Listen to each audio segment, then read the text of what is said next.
For pet lovers, few things are more important to them than the love and care of their pets.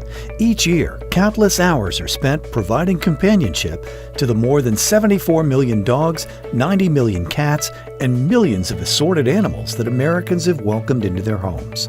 As a pet parent, we want to provide the very best care for our pets in order to ensure their longevity and well-being. But just as the cost of human health care is rising, so too is the cost of veterinary care. Well, just like in human medicine, the rising cost of medications, equipment, supplies is rising. In veterinary medicine, it's the same in general supplies, etc., that are rising. So it does prevent quite often the client from providing the adequate care that we recommend to make the pet better. So it happens quite often. Dr. Ernesto Perez grew up in the inner city of Chicago and recalls his parents not being able to provide proper care for his first childhood dog because they couldn't afford it. Well, growing up in the inner city of Chicago with being the youngest of 6 children, well, it was obvious that my parents didn't have the resources to provide for general preventive health care for our pets. Again, my brother and I would collect strays and bring them in, and that was a big inspiration for me to make pet care affordable for those pets. 16-year-old, one-eyed, he's got a full cataract in the right eye. Dr. Perez's determination to not allow his inner city upbringing to be a handicap drove him to finish college and earn his degree in veterinary medicine. His commitment to give back inspired him to open 2 animal clinics in the very inner city neighborhood where he grew up in order to provide affordable veterinary care to pet owners who live here. Our biggest challenge is to solve the client's problem or the pet's health condition within the client's ability to pay. So an example of that is a client comes in, their pet's not doing right. It could be, just not eating, just not drinking, not as active. On physical exam, I could sometimes have an idea what's going on, but to really exactly know what's going on, I need to do some diagnostics, meaning I need to take a radiograph, seeing him internally. I need to do some blood work, check his liver values, his kidney values. Then I need to do the medical treatment needed, maybe IV fluids. So that by itself, just before we even start doing the treatment to solve the problem, that's probably around $300. I have a lot of clients that come in here that say, hey, I only have $100. So that's my biggest challenge. How am I going to solve this client's problem, the pet's medical condition, within the client's means? Let's call her up, get her in here tomorrow so that she can scan them and see the pancreas, because it could be just an acute pancreatitis. Veterinary medicine is evolving into the fact that it's following the human trend as far as specialization goes.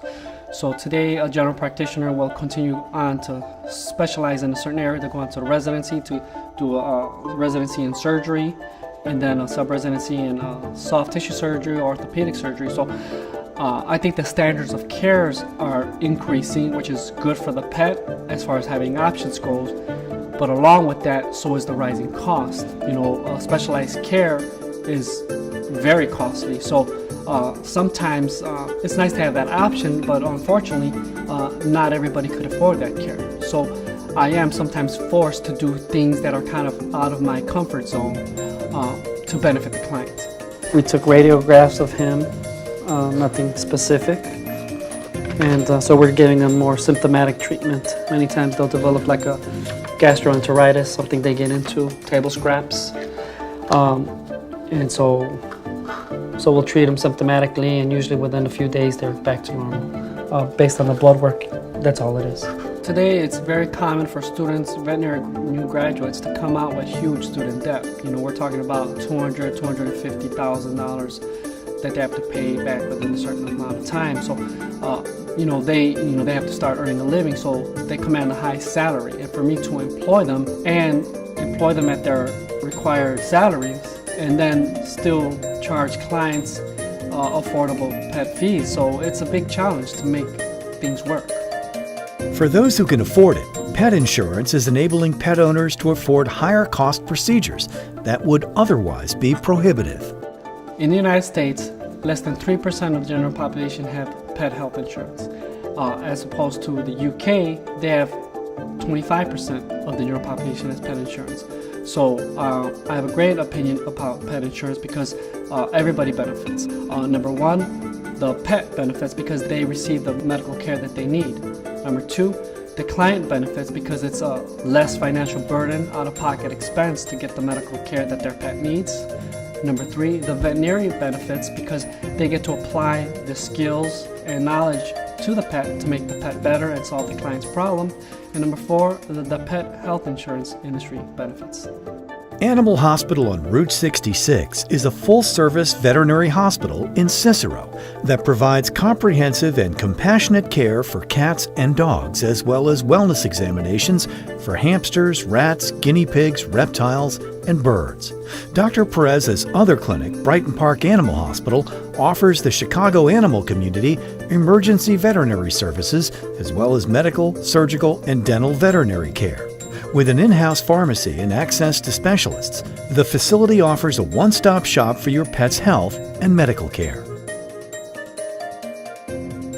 To learn more about Dr. Perez and his 2 veterinary practices, visit animalhospitalonroute66.com and brightonparkanimalhospital.com.